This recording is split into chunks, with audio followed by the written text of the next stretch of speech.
Hey everybody, welcome back to Old Volks TV, your source for online Volkswagen entertainment. Today we are in the garage. It is hot as heck outside in Texas right now, so I don't really want to be doing anything out there. I know I need to do yard work and wash the bus, but no way, man. It's like hot. So we're in the garage here, and I thought it'd be a good idea to take a look at some motors today. We're going to do a little bit of a tech episode. I've been getting a lot of requests for tech episodes, so we're going to do some brake jobs and clutch things, setting timing. We'll just have a little tech series every once in a while. We'll throw one in for you. So today it's motors, and we're going to look at specifically these two motors. Two motors that are basically the same but completely different builds, if that makes sense.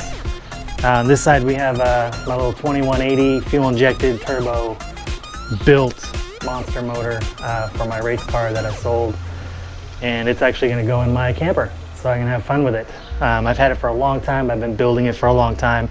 Everything on this motor has come from the internet.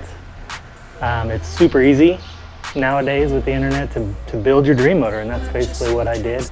I found some good suppliers that had some high quality parts. So that's one motor there. On the other hand, we have sort of the opposite motor.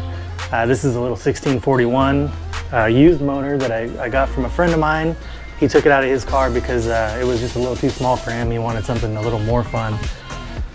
So used motor, it's kind of dirty, it's kind of oily, but we're going to show you guys how to clean it up.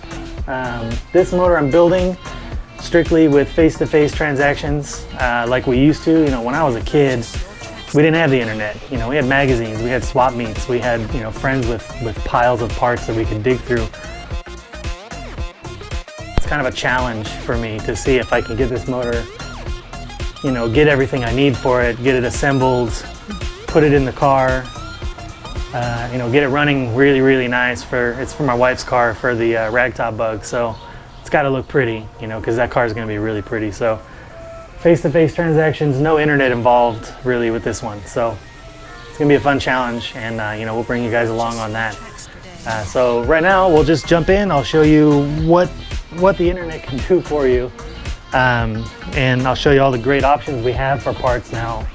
You know, there's so many different options that you have for linkages, for induction, for cooling, for electronics, headers. You know, you got choices that you can do, so you don't have to have the exact same motor as everybody else at the show anymore. So we'll jump in here, we'll take a look at this great stuff, and I'll tell you kind of where I got everything. We'll put all the links down in the description for all my, you know, my suppliers where I found all this great stuff. So here we go.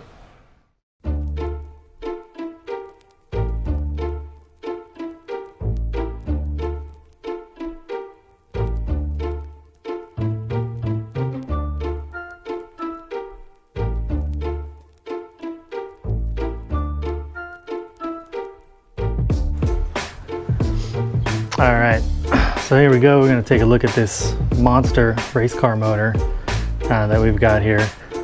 To start with, you know, we got the Bergman shroud. Obviously, that's the fiberglass Porsche look shroud. I like it. It's, you know, it's a little different. People used to run them all the time back in my early days, but not too many people run them now. I don't know if it's outdated, but I've always wanted one, and you know, now I finally was able to get one, so I dig it. They're supposed to cool pretty good. They've got some fins back inside there that direct the air sort of back to each cylinder, and from what I hear, they cool pretty good. I'm gonna put a giant cooler with a fan on there too. We've got the nice full float case, you know, so that'll make it easy. We've got a good filter on there, a CB billet filter. A lot of CB performance parts on here. I kind of like it. It's a good name in racing. They make some pretty good products. So, got the nice billet replaceable filter there. We got the ceramic coated header, and you know, we've got, you know, we didn't used to have these either. These are the smaller, still fit the stock studs, but they take some take 11, some take a 10 millimeter. Just let you get a socket on there. It's so much better, man. Things have really come a long way since I was building these as a kid. You know, we've got billet valve covers with heat sinks on them that bolt on.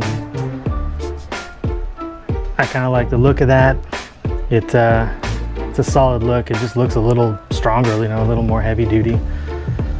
We've got this, which is one of my favorite things on the whole motor, which is, it's not just a nice smooth scat pulley. It's actually been worked on by Mario over at the dub shop. What he does is machine the back so that we can put this ring in there, and this ring is for the optical pickup on the cam sync. So you don't actually need a distributor anymore. There's a little sensor that'll hide back here on this back tin, and as this rotates around, it picks up and it knows exactly where the cam is. It knows when to fire. Super slick, super clean. You know, I love a clean motor. I love not having linkages and coils and all this stuff around. So this will let you hide that. This will actually go away right now. This is just kind of filling the hole until I get the little mini cam sync that goes there. That actually came from Mario as well, Dub Shop. thedubshop.com. I'll put a link to his shop down in the comments there so you can look at all the great stuff. He's got fuel injection, he's got, you know, electronic ignition, custom parts that he makes, you know, great stuff. I'm gonna have a lot of his stuff on this motor. You're gonna see me bolting all kinds of crazy stuff on here that comes from him. Bergman shroud, again, uses the GM style alternator in there. So if it goes bad, it's easy to get. You know, AutoZone should have it. And they're really easy to get. They're a lot cheaper than trying to find the Porsche one that goes in there. So that's another reason, you know, do your research before you go buying stuff. Make sure that maintenance on it can be done easily without having to go, you know, to Germany to find some part in some dude's garage. Here we've got the CB Performance 48mm throttle bodies. You know, they put little recesses in there for all your sensors, your intake temperature sensor, your mass airflow sensors, or whatever. We've got throttle position sensor on this side, and something else bolts in over here. I got to figure it out. These have the bosses on the outside for the fuel injection, but it also has on the intakes here, you know, this puts them inboard. It's a little cleaner, it's a little better looking in my opinion. And then there's a piece that I've ordered from the Dub Shop that goes here. It's the fuel rail. It's in and out on the back, so we don't have a fuel line coming around the front of the motor. Everything can be taken care of and handled on the back side, so it'll be much, much cleaner. On top of those, we have our race plenums. This is the turbo plenum from Rear Air Cooled Engineering, and I'll throw a link to their stuff down there as well. What these do, which is amazing that no one's thought of this before, it takes the air off the turbo and pushes it down in here, and it splits it, directs it directly down into the throats, which gives it a much higher velocity. It's much more efficient. You know, these stock ones, when you have your stock carb and you have a turbo pressure hat, it just basically pressurizes a box here, and the carbs have to suck it out of that pressurized box. So it's there and it's boost, but it's not smooth like it is in these. So these are pretty cool. I think this is one of the first sets that he made, but he's got a couple other upgrades to them now. It's also got, you know, little bosses for various sensors and things. These guys kind of all do stuff that works together, which is really nice when you find companies that make stuff that's designed to work with other companies' stuff. So you're not fighting, you're not getting extra things you don't need. You know, it's just nice to be able to talk to people and get exactly stuff that's going to work the first time, especially when you're spending the kind of money on a motor like this. Speaking of super nice and not too expensive, right here is my favorite linkage. You know, you've got your Berg linkages, you've got your CSP twist linkages, and all these that people use, and they swear by them. All of those rigid linkages require adjustment, and they require a little bit of play for expansion. You know, when they get hot, the metal expands and now the geometry is off, so you got to really be a wizard to tune those things, you know, can keep them going smooth. This one is just run off of, you know, a little cable, and when you hit the throttle, which pulls on the top one here, it pulls on the bottom there, which goes over here, and then moves this one. None of this stuff is going to get hot and expand the way that a hard, rigid linkage is going to do it. So it can vibrate, it can move around, you know, once you get it all set up. It's not going to come out of tune, basically. And when you've got it set up just right, just the smallest little twist gets the other side going exactly the same. That's just going to give you better acceleration. It's going to give you better power overall. And you never have to tune them, man. You set it one time, then that's it. You know, unless you break a cable, you don't have to come back and do anything to them, you know. And then when you run this shroud, they sit on the back, which is extra nice, in my opinion, because it's hidden. You don't see it, you know. Once it's back there in the engine bay, it's tucked in there, you're not going to see it. So, you know, it's another, wow, why didn't we think of that? And look, it works perfectly with the CB linkages. And if you're running the IDF carbs, it'll also bolt in the same way, or the IDAs. I think you need a separate bracket for that. But these were also set up by Pat Downs at CB Performance. He measured the risers here, and he's got the distances correct for this setup, because this is basically a copy of the 48mm IDA. Everything that would work for these carbs technically should work for these throttle bodies. So that fits really nice. And again, you can use the little tiny screws or nuts, so you can actually get a tool in there and you can get them nice and tight, and you don't have to worry about it slipping and ripping the knuckle skin off. So it's good.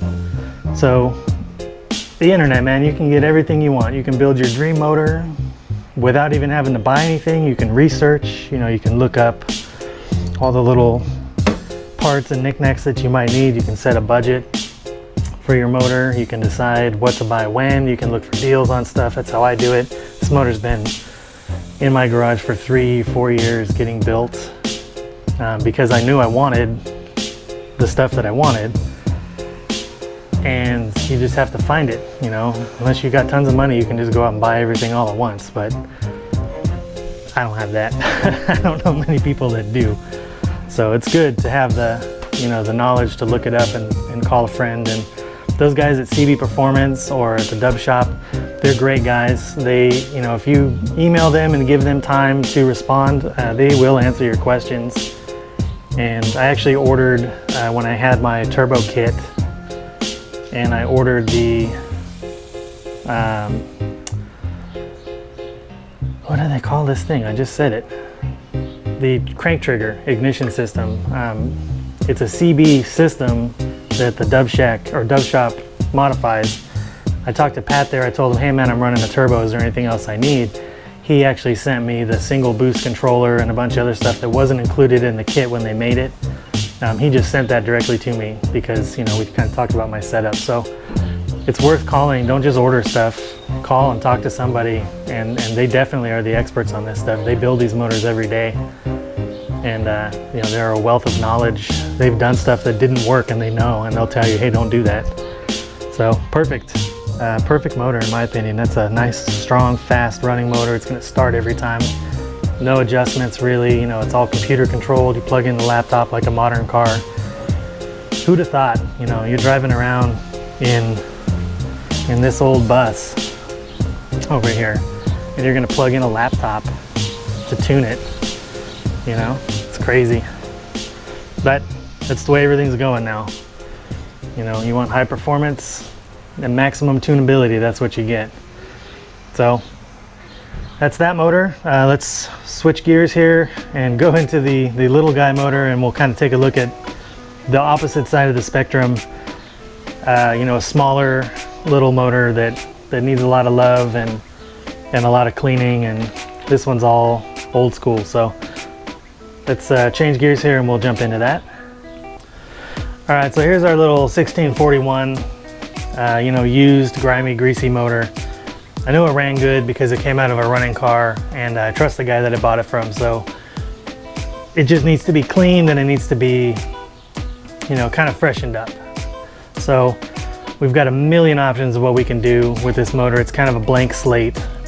You know, we can put, for the distributor, we can do a 009, we can put regular points in there, we can do the 010, we got electronic ignition. So, you know, you just have to kind of pick the one that suits you. And what you got to think about, what your build is going to be when you get it in the car. What do you want it to look like? You know, do you want high tech?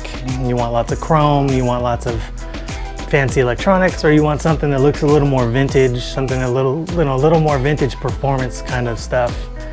And that's kind of where we're going with this one. So I'm going to put the 010 on here. I've got a hot spark ignition system inside there. It's a breakerless point, so instead of having points, it's like a Pertronix. There's no condenser or anything, so it'll look nice and clean. Mechanical distributor. These run really good. They run a little bit better than the 009s.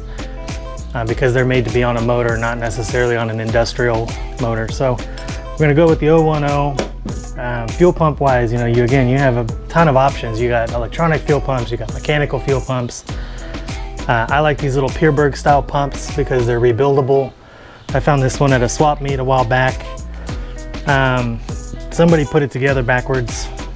I think the inlet outlet should be on that side, kind of like this one. So I'm gonna have to take it apart. I was gonna check it anyways and take it apart to make sure the springs are good and the diaphragm's good. You know, you got these old Brazilian ones. These are super cheap. And again, they're super cheap. You know, you can buy them for 10 or 15 bucks usually, but they're gonna last you a year, maybe. I've had them go for a really long time. I've had them go for no time at all. I've had them come out of the box broken.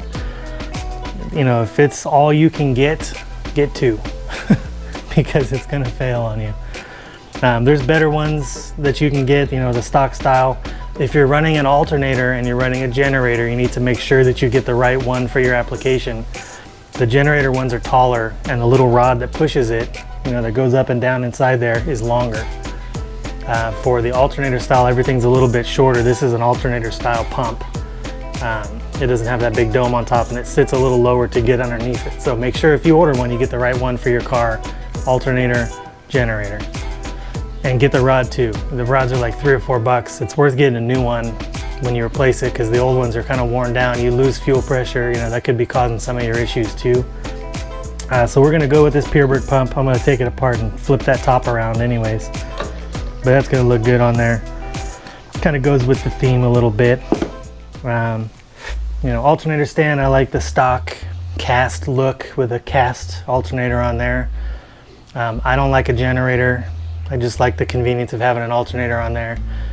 They get good power output, they charge nice. It's what I'm used to, so I'll give up a little bit on the looks and get the alternator. But I got a Bosch one, you know, again, get the good one, get the best one that you can get. Because you get the cheap ones, they last a little while, the things burn out in them, you're a hassle, you gotta pull the motor out to do them. You can do them in the car, but it's even worse, so don't do that. It's better to just pull that motor. It takes 10 minutes to pull the motor. So I like the stock look of a stock one, you know. I don't even know where it went, this chrome. I'm not gonna have a lot of chrome on this motor, so it doesn't make sense to put a chrome stand, you know, or one chrome pulley tin or something. It just looks out of place. You know, so think about that too when you order your stuff. The chrome one might be a better deal, but you know, chrome gets hot, it's hard to clean, and unless you're doing everything in chrome on a show motor, you know, you don't want to just have one or two little pieces. It's going to look weird, so we don't use those. We're going to go with the Weber 40s on this one. You know, you have a ton of options. You can kind of see back here on the shelf, we've got 40mm Cadrones, we've got 32mm, 34mm baby Delordos. You got your little baby Webers. These will run good on most cars, the little baby Webers. They're super good, super easy to find, cheap to build. The parts kits on them are like 30 bucks, 40 bucks, and you can take them apart yourself and clean them just with a little wire brush. This is actually the right carb for this motor, these little baby guys. But I want to run something a little bit bigger, so I'm going to jet these down to work on this motor because I want the look of, you know, big performance. But again, this is going in the wife's car. She doesn't need a huge motor to run around town in, you know, just get in trouble. So it'll look a lot bigger than it is, but you can make those run on a smaller motor with the right jets. You just have to look up, you know, and again, talk to those guys at CB Performance or talk to somebody who's knowledgeable. Figure out what you need, and I'm sure somebody can tell you, and you can just order it and get them. You know, it's a wonderful time we live in. Intake wise, these are both actually on different intakes. You can kind of see they're both facing the same way. One of these I can show you. Yikes. So this one's Space Saver intake. So what that does, if you look at the bolts, the small ones are either on top or on the bottom. This is a stock one. This puts the adjusters on the in a bug. That's really hard to reach. You know, you got your apron coming up this way. You can't tune them. They're a pain in the butt. A lot of guys cut a hole in the fender well so they can take the tire off and reach them that way. Little Weber windows. But I don't want to do that, and I tune these all the time for everybody, and it sucks. It's really hard to do. So with the Space Savers, puts all the tuning stuff on the inside, basically flips that carb around. So you have to modify your linkage so that it's on the other side now, and you have to change your fuel inlets to the back like this. But it's worth it because its tunability is just through the roof. It's so much easier to get your car running right, you know, and you're gonna have to tune these Webers from time to time. You'll have to get in there and turn some screws. So if you can find Space Savers, and I'll throw the link for these down there. CB sells these, a couple other people sell these. You know, they're nice and big, thick flanges. They're not gonna leak. You know, their webbing is up here is really nice. So it's a solid unit, and you know, they're gonna hold up really nice, and the finish is good. You know, it's not super chrome, but it's not dull. It's kind of somewhere in the middle. So they're nice. Definitely want to get those if you're going to run the Webers. You know, and then again with the Webers, you have so many options just with that. You know, you can run the little short stacks like this. This is what comes on them usually to fit inside your air cleaners. But you can get these huge stacks, and these come all the way up to 8 inches, 10 inches, you know, and you can put the little filters on the top there like the Ford guys do. They've got little brass screens that go underneath. They have little filters that are flat that sit right on the top if you want that race car look. So I think this is probably where we're gonna go with these, is with the taller stacks. We'll put some of those flat filters on there. CB sells them, they just go around the lip. You know, they look really nice. Don't even know how many linkages. Vintage Speed makes a linkage, CSP makes a linkage, Berg makes a linkage, MP makes a linkage. Everybody's got these different ideas of, you know, the twisty ones that go underneath, or the hex bar linkages that come down from the top. I like, for this one anyways, I picked this up at a show a while back. This is this crazy, it's like a copy of a Berg linkage. I still really like the Sync Link, and I actually have one for this car, but I want to try and run this just to see. It's like a copy of a Berg linkage. It's got bearings in it, and it's very mechanical. It's very tight, it's very smooth. So we're gonna see, you know, we'll put it on, we'll see how it goes, and if I don't like it, then we'll just switch to the Sync Link later. You know, that's again the beauty of these cars, is that everything can be customized, everything can be made for you, everything can be made exactly what you want it. You just have to kind of think ahead of time the look you're going for, and you can really buy, you know, some nice stuff. It's a little more challenging for this motor for me because, like I said, I have to do everything face to face. I'm going to buy everything from somebody, not online. But I think I pretty much have everything I need through my, you know, my hoarding that I've done. So I have the alternator, I've got all the tins. You know, we're gonna run this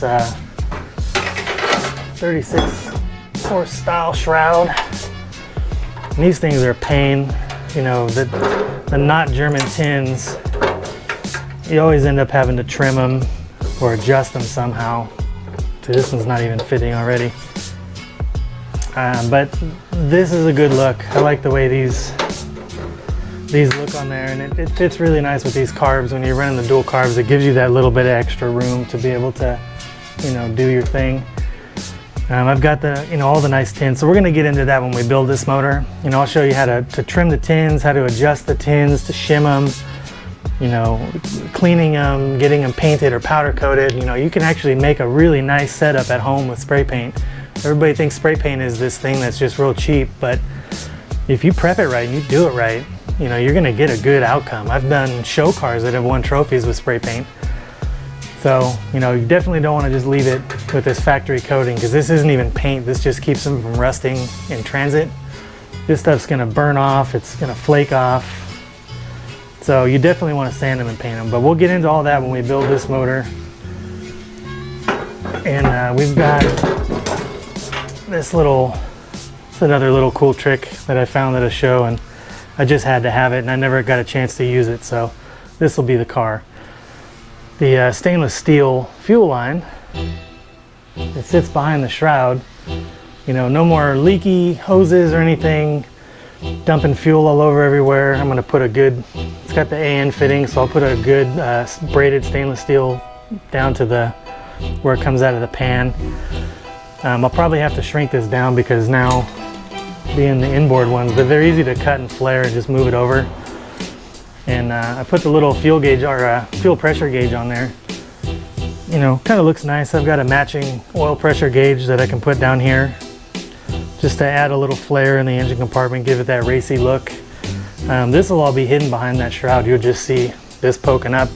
But that's a good peace of mind, for me, not having crusty old fuel line, back there. You can't see it. You don't know, is it leaking? Am I going to catch on fire?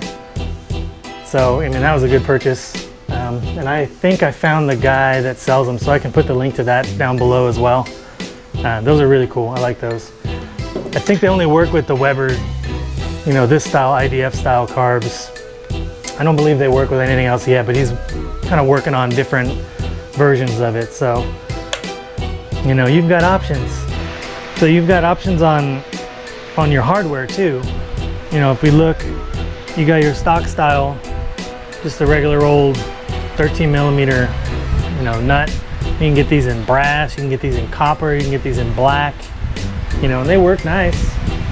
They look good, but when you start running a header, you can have issues with fitments. They get tight right there, depending on the size of your header. It can be hard to get them on. You're in there with a wrench, you can't really reach them.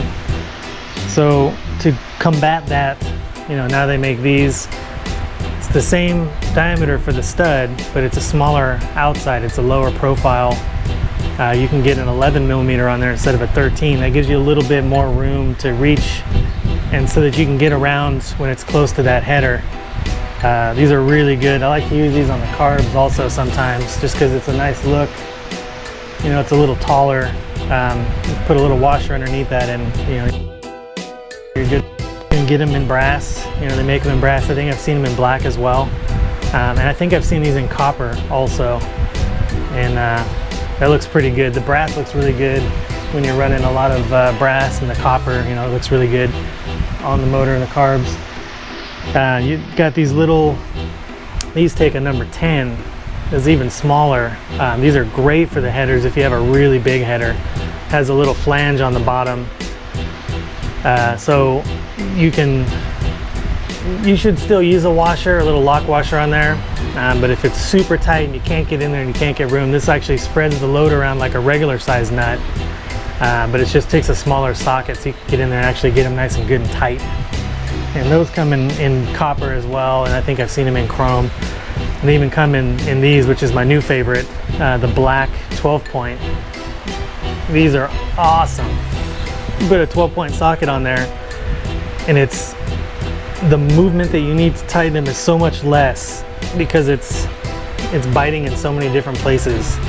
These are great, and they have the same little flare on them. So for a header, they look really good. They actually work really good. You can get them nice and tight, and they don't come loose. You put a lock washer underneath there, they don't come loose at all. So you've got options with that. You've got options even with your push rods, your stock push rods. I prefer these over the two-piece with the spring. I don't take my push rods out that much. I'm not constantly changing stuff for different race conditions. So day to day, good old stock steel pushrod tube. If you know how to use these, you can get them in and they will not leak. You know, they've got this seam. This is the top. So as long as you run that up, you know, you're already in good shape. And these are accordion style. You know, a lot of people get these and they put them in and they just bolt the head on and they think, all right, it's in there and it's not gonna leak, and then they just leak like crazy. The reason it's got the accordion on it is so you can grab that with pliers. You can actually stretch that out until it's too big. You know, you wanna get those big enough to where you can pop them in and pop the head on.